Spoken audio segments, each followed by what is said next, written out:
second, and actually the last day of our tutor session.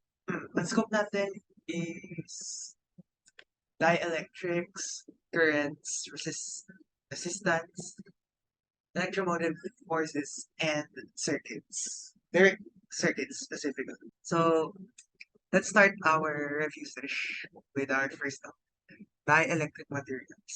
So, ano nga ba mga dielectric materials? Well, unang-una, they're insulators, so they don't allow the flow of current. However, they do store charges, as you can see here, and they allow electric fields to be polarized, as you can see in this picture. And ano pala tong picture na to? It's like a two-plate capacitor. And actually, na-discuss natin last time yung capacitance kahapon. And alam natin na ratio siya between the charge and the voltage. Ano lang, quick recap. So anyways, so sa side na to, merong positive na charge. Tapos dito, may nakastore na negative charge. And may electric field na nagpo-flow in this direction from positive to negative. Tapos in turn, may mga polarize siya. Yung field sa gitna. Ito yung signaling the electric field. Mostly ang equation dito is in relation lang to sa capacitance na inano ko yesterday. Is eto, given yung area and yung distance between the two plates. Tapos, i-compute lang natin yung capacitance. Pero, we're gonna introduce a new concept. And that's the dielectric constant. This is supposed to be kappa. Equals to epsilon over epsilon naught.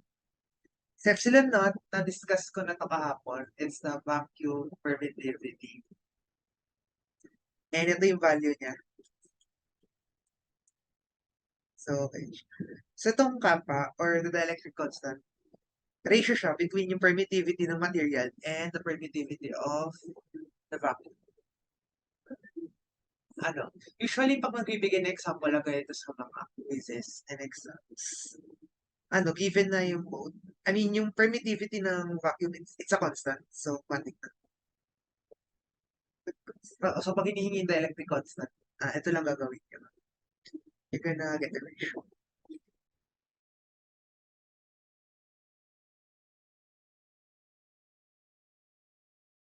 Alright, let's move over to this next concept. It's current. Ano siya?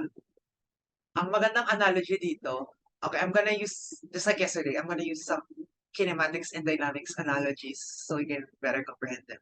It's like water flowing in a pipe at a certain time. Diba kapag sa mga pipe, may mga tubig na dumadali doon. Minimeasure ng, parang ganun yung pero in this case, instead of water, it's charge. Ito yung niya, specific na niya. It's charge over time. So, ang magiging unit niya is coulombs per second or amperes. So, ayan. Tapos, ang direction niya is from, sorry. Magiging direction ng flow ng current is from the positive side to the negative side. Kasi inang-inaano niya is mga electrons. Yeah. Usually pag currents, yung flow ng electrons ang inaano natin. And kunyari we have a battery here. So ang flow of current niya is from the plus side to the minus side. Bakit yun yung case? Kasi di ba pag electrons, they're wait, sorry. Electrons. Ano pala? Sorry. It's protons. The flow of protons. Sorry. Let me rephrase what I've said. So ang current is the flow of protons. Kasi di ba ang opposite charges attract. So yung protons na manggagaling dito sa plus side, nag-push siya to the negative side.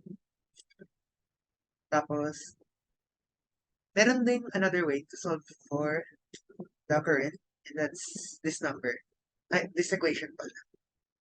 This is the drift velocity, and the drift velocity is ay yung average velocity ng mga charged particles ito sa ano, ito sa wire.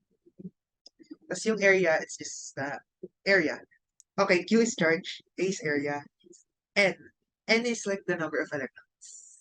So, kung tatlo yung electrons, N is 3, pag apat, N is 4, and so on, and so on. Tapos,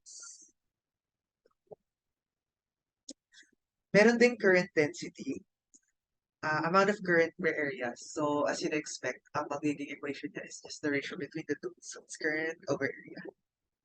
And the alternative na equation niya, matatanggal lang itong area kasi maka-cancel out siya. Tapos, we have, unahin natin yung resistivity. Ano siya? It's the ability of, something to resist the, flow ng electric field. And usually, it's equals to electric field over the current density. Ito yung formula. Tapos, pwede natin siya express in terms of resistance. And resistance is, yung resistivity siya with respects to the length and the area ng wire. So, mapansin nyo, proportional yung resistance sa length. So, kung mas mahaba yung length ng wire, mas mahaba yung resistance. Pero inversely proportional siya sa area. So, kung mas malaki yung area ng... Oh, when I say area pala in this context, I meant the cross-sectional area. So, like, i-rotate natin yung view niya. At, kunyari circular yung wire. Ayan. Ito yung area. Dito sa equation na. So, kung mas malaki yung area ng wire, so mas thicker siya, mas onti yung resistance kasi mas yung pag-flow ng mga charges. Tapos, itong picture na to on the left, nakapag-lab activity naman na kayo, no? So, you know what this is. It's a resistor. Tapos, itong apat na bands, they're like the amount of resistance in a resistor. So, the first two digits, they're the the value of sila yung parang first two significant figures. Tapos itong third, it's the exponent. Raised to something. Kunyari. Ang resistance natin is kunyari, red, orange, red, tsaka gold. Ang red is 1. Actually, each color has a designated number. You can Google it up. And actually, pero hindi naman yung lumalabas sa mga, like, it's just a useful information.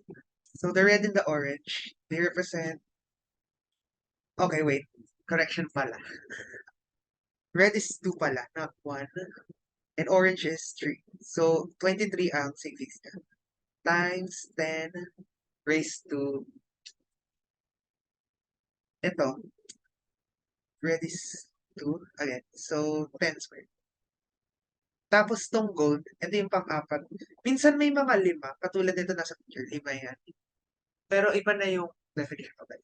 Pero yung tinuturo sa atin is 4 digits lang. Yung gold, yung pang-apat, it's either gold, silver. Yeah, it's just gold and silver. In this case, it's gold, so 5. That's 5%. Ayun yung para proximity. Tapos, focus naman tayo dito sa equation na to. This is just Ohm's law. So, inaano niya lang yung relation ng voltage, current, and resistance. Usually, may triangle pa kaya na eh. So, if you're gonna find the resistance, it's V over I. Tatakpan mo si R. Tapos pag si I ang nawawala, si I tatakpan mo, V over R. Tapos pag si V naman ang hahanapin, I times R.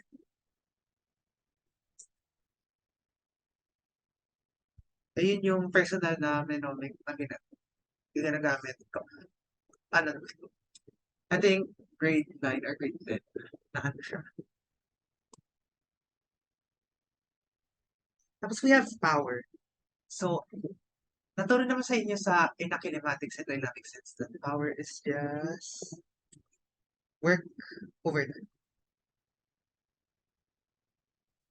In this context, alam natin na the voltage is the potential energy over, oh wait, no, not no. Ano siya? The, the potential is just potential energy over,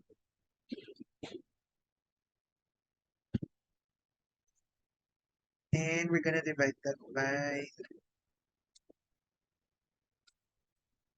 okay, wait, from top. So voltage is just the over the charge. Tapos, since power, ang ano natin, power is, pero alam natin na, okay, na ano, alam natin na ang work in this case, the potential energy, it's V times Q. Ayun,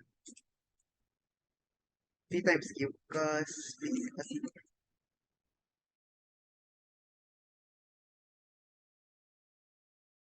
ayan. So, yan na natin siya dyan. Pero ang Q over time, that's just the current. So, dun siya magagalit. Alternatively, we can express this in terms of just the kung current and resistance lang ang given. We know that V is equals to I times R. So, pwede yun ang substitute natin yan. Kaya, I squared times R. Or alternatively, we know that I is equal to V over R. So, substitute natin si yun dito sa expression na to. And we get this. So, any of these three equations will do. It depends on the given in a specific question. And we can also express power in terms of the electromotive force. We substituted the electromotive force sa voltage.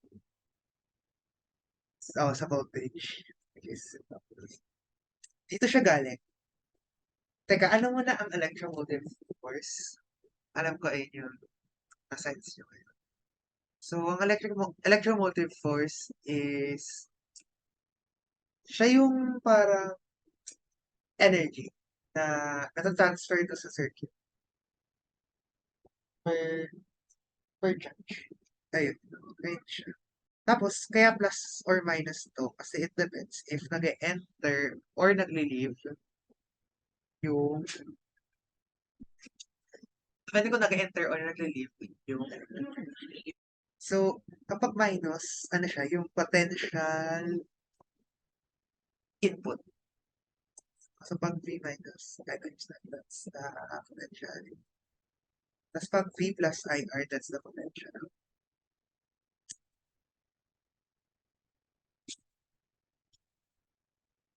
Tapos, okay, ito, may example problem. Light bulb labeled 60 watts. Watts pala is standard unit for power. Ayun, nagtag ko natin. Hindi ko nasabi kanina. Watts for power. Tapos pag resistance, it's ohms. Tapos current amperes. Ayun. So 60 watts, 120 volts. As a resistance. So given si power, 60. Is given si ohms.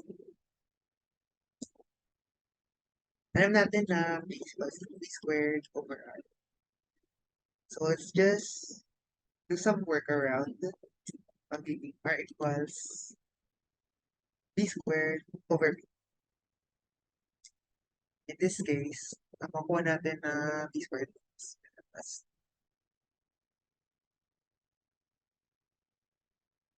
40,400 over 60.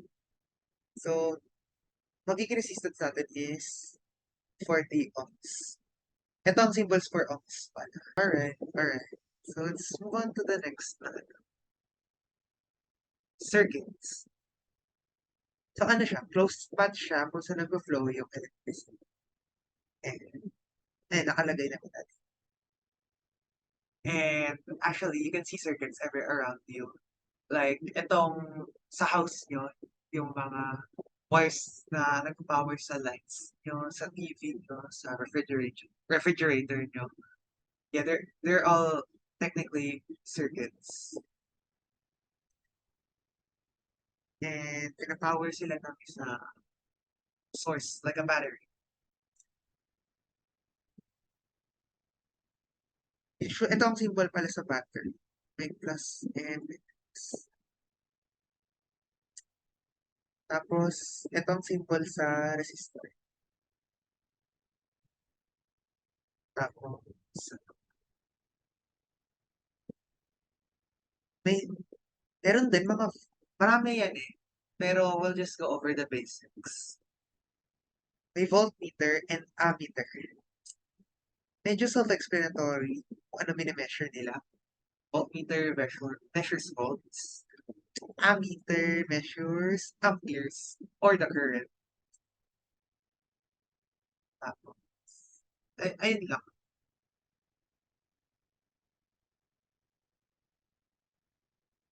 Tapos, today we're going to discuss the two types of circuits. We have the series circuit and we also have a parallel circuit.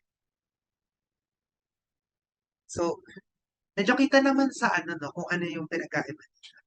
Pag series, ano lang siya, isang flow. Tapos pag parallel, divide pa siya further into different directions. Tsaka parallel yung ano. So, ayun, dali naman yun.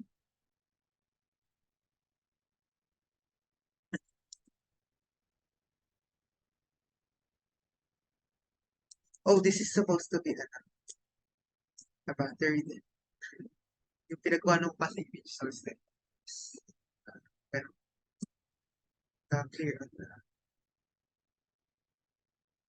Kapag ganito, ang current niya is just, ang current niya is actually just equal.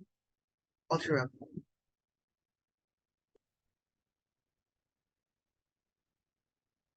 So, kung anong current niya dito, ay din current niya dito, and then dito, and dito na. Sa balik. Tapos, ang ano niya, voltage niya, ano, yung cumulative voltage that takes to, for each resistor, yan si isa 1, isa 2, isa 2. Ang total voltage ng circuit na to is just there sa. Ganun din sa resistance. Sum lang. So, kunyari, ang binigay na current is 2A. And consistent na siya throughout the entire, kasi series yung circuit. Tapos, sorry, ang bigay dito is, say 20 ohms. 30 ohms is then 10 ohms. So, hanapin natin yung total na resistance. Actually, madali lang sa case. It's just the sum of their, so it's 20, it's 10, it's 30, 60. So, we're gonna multiply it to the current. So, ang total na ano niya is just 120. Yun yung total. Tapos ang division niya per resistor is just ano, is equals to I times R. So, ayun na lang. 20 times 2, dito 40 volts, to 20 volts, tapos dito 60 volts. Ayan. Tapos, sa parallel, dito ang equal is voltage. So, kunyari, 20 volts, ito. Ang marireceive nito is 20 volts din. Ito, 20 volts din. And ito. Yan.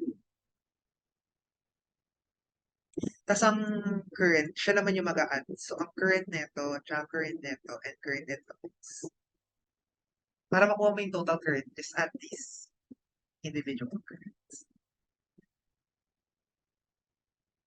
Tapos, parang nagpalit lang yung voltage and current. Dito sa series, yung voltage ang i-add up, tapos yung current equal. Dito, yung voltage ang equal, tapos yung current i-add up. Pero sa resistors, medyo, iba yung case. Para makuha mo yung total na,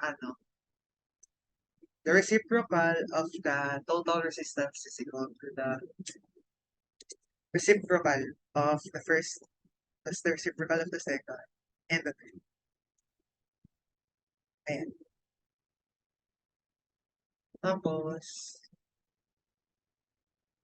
sige, bigay tayo example. So, 15 volts. And consistent na siya all throughout. Tapos, meron tayo, kunyari, 20 ohms, 10 ohms, tsaka 5 ohms. Para makuha natin yung total niya, let's just add it up. 1 over total. 1 plus 20 over 1 plus 10 over 1 plus 5. Okay, so ang magiging resistance nito is around 7 over 20. Ay, hindi, 20 over 7 pala.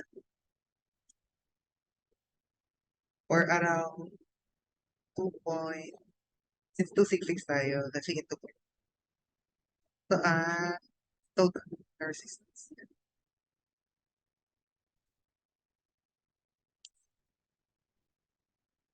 Tapos, we're gonna get the total current is by dividing per 2.9.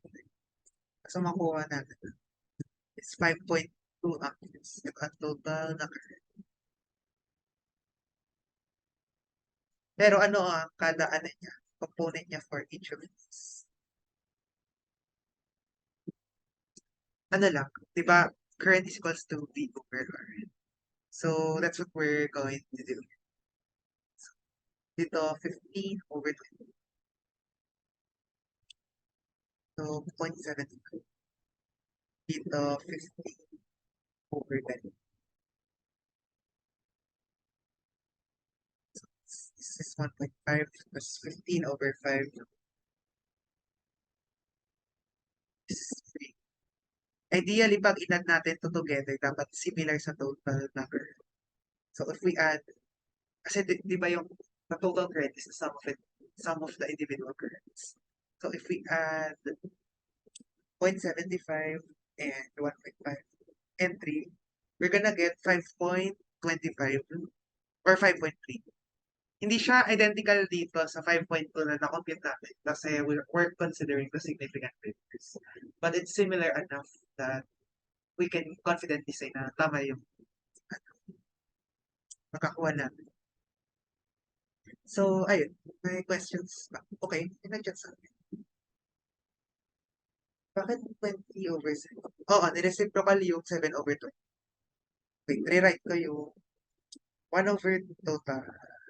Resistance equals to 1 over resistance.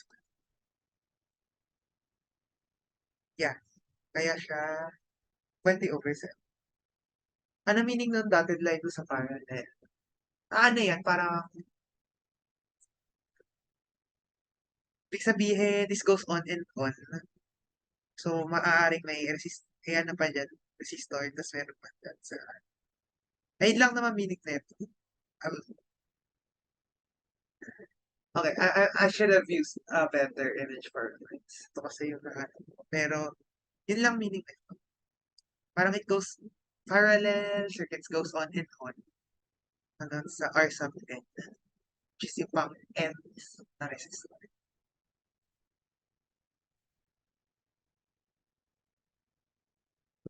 Tapos, oh, here's a table para ma-sum up everything na sinabi ko kanina. Meron din sa capacitance. And, may mga tanong sa exam na magtatakal sa capacitance. Ganito lang din yung, parang nagpalit sila ng resistance sa series and sa parallel. Kasi ang resistance, pag series, you add them up. Sa parallel, you get the reciprocal. Dito, sa capacitance, baliktad. Sa series, you get the reciprocal. Sa parallel, you add them up. Ayun na lang siguro yung magandang mnemonic. Pag current, equal sa series, add sa parallel. Pag voltage, add sa series, equal sa parallel. Pag resistance, add sa series, reciprocal sa parallel. Tapos pag capacitance, reciprocal sa series, tapos add sa parallel. Magandang mnemonic siya, if ever. Tapos, isa capacitance, sinabi ko to yesterday. Q over V lang siya. Yun yung relation niya sa voltage. Tapos pag gusto niyo mo siya kunin with respect to either current or resistance, ano lang, Q over, sorry. Yan. Tapos, oh, we have a example here. Find the total resistance. Paano pag ganito? Kasi sa exam, hindi naman series lang, hindi naman parallel lang. Ito halo. May series siya, which is ito. Hold on. Ito, panggulo to. Tapos, meron din siya parallel. Ito.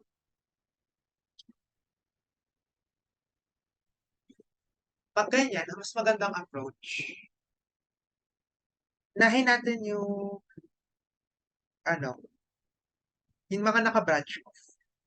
Lalo na pag medyo mas complex, kunyari, ganito, tapos ganyan, tapos ganyan. I guarantee you, may ganito lalabas sa exam.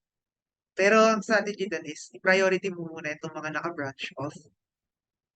Kunin mo yung total resistance ng individual resistors. Tapos dito, until eventually, itong main na circuit.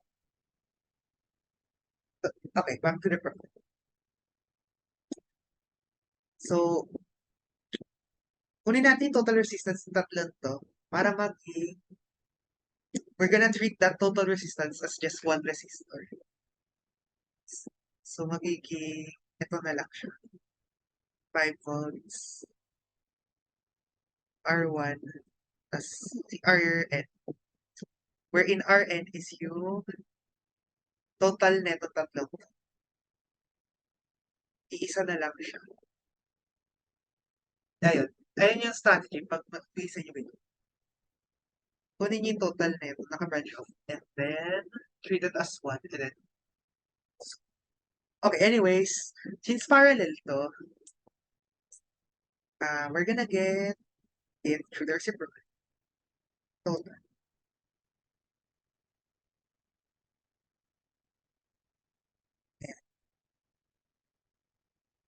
Ideally, dapat makuha nyo dyan na answer. 20. Tama, 20 ba nakuha nyo? Ano, paki-cross-reference. 20, nakuha nyo.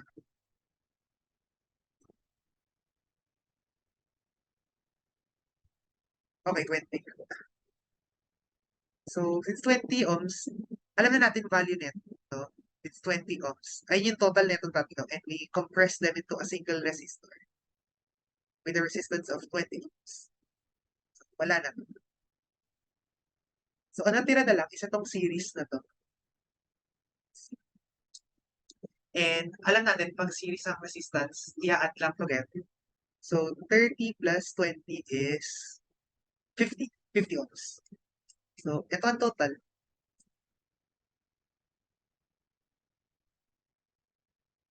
Ayun. 50 ohms.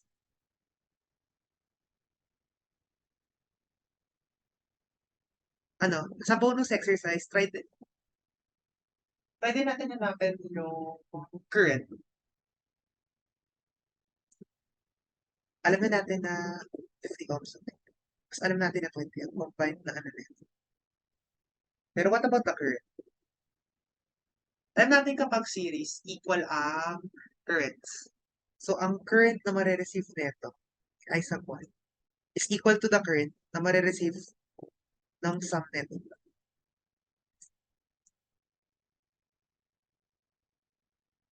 Okay, bakit dalawa si R sub?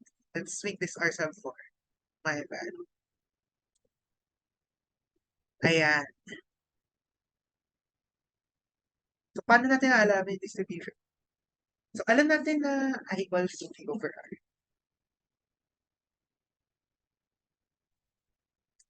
And that's just 5 over 50 is equal to 0.1 ampere.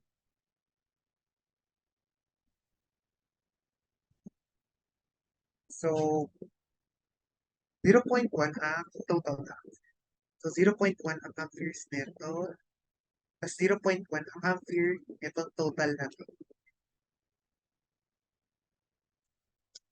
Pero paano ang specific na current ng each individual resistor? Dapat na magiging sum nila is 0.1. Sige, sige.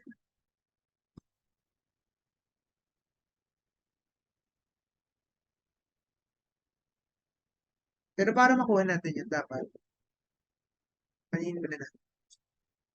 Actually, unahin natin yung voltage. Oh, sadali pag voltage.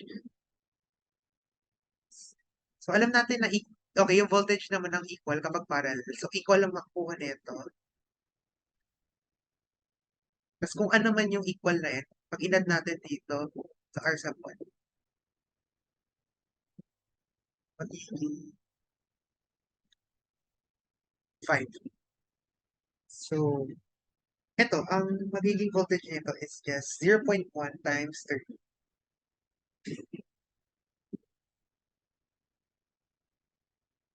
So, makuha natin na voltage is 3. Nag-gets siya ba 3? Kasi 0.1 amperes times 30. Yan total natin na voltage is 5. Therefore, alam natin na 2 volts ito. And 2 volts itong tatlong to. Ayun. Okay, kaya pala. Wait, nag-comment. Okay.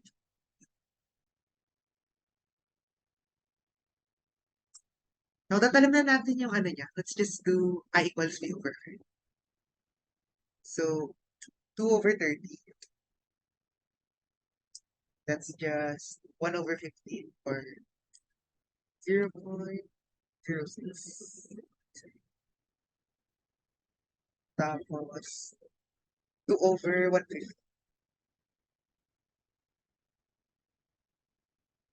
0.01. And 2 over 100 is 0.02. Dapat pag inad natin to 0.1 makukuha. Let's try it. Okay, 0.1 ng sum niya. Chinek ko sa calculator. So, yan, tama. Tama na. Ito yan ang respective values. Then, dun lang yung, okay, medyo mabilis tayo natapos ngayon. Surprisingly. Ang aga natin. Pick up ko lang pala everything na we've taught so far. So, yung mga dielectric materials, for example, itong parallel plate, they're insulators, so they don't allow electric charge, but they do allow electric fields to flow, and they cause electric fields to become polarized. They store charges on their plates. Ang equation nito is parang is related lang sa capacitance kasi it involves storage of charges. We have the dielectric constant. Ito yung ratio ng permittivity ng isang dielectric material sa permittivity na vacuum, which is ito. We have current, flow of electric charge. It's just charge. The change in charge over the change in time. Tapos, its standard unit is amperes. Can be calculated through the number of electrons times the charge times the drift velocity times the area. Thus we can get its density, current density by dividing the current to the area, getting this equation. We have resistivity, which determines how much, ano, how much a charge can resist the electric field. Tapos, through that, we can get the resistance, which is proportional to the length and inversely proportional to the area. Plus, we have power, which is just voltage times the current. And ito, here are the other equations where you can get the power through modify Ohm's law. Ohm's law, by the way, is just resistance equals voltage over current. And then we have circuits, closed wires where nagpa-flow dun yung current. They can be series or parallel or a mixture of both. Sa mga exam, a mixture of both ilalabas. Tulad ng in-example mo. Tapos, in a series, the current is equal throughout. Resistance and voltage, their total is just the sum of the individual parts. And the total capacitance has a reciprocal sum. Sa parallel naman, total current is just the sum of the individual currents. Resistance is the sum of the reciprocals. The voltage is equal, and the capacitance total is just the sum of the individual capacitance. Can you repeat the formula for capacitance circuits? Here, kapag series, the reciprocal of the total is the sum of the reciprocal individual capacitance. Tapos pag parallel, yung sum lang, individual capacitance. Tapos sa example, kaya ba 20 volts ang ginamit for parallel instead na 1 over... Oo, kaya 20 volts. Wait, ano number pala? Ano example? Ito ba yun?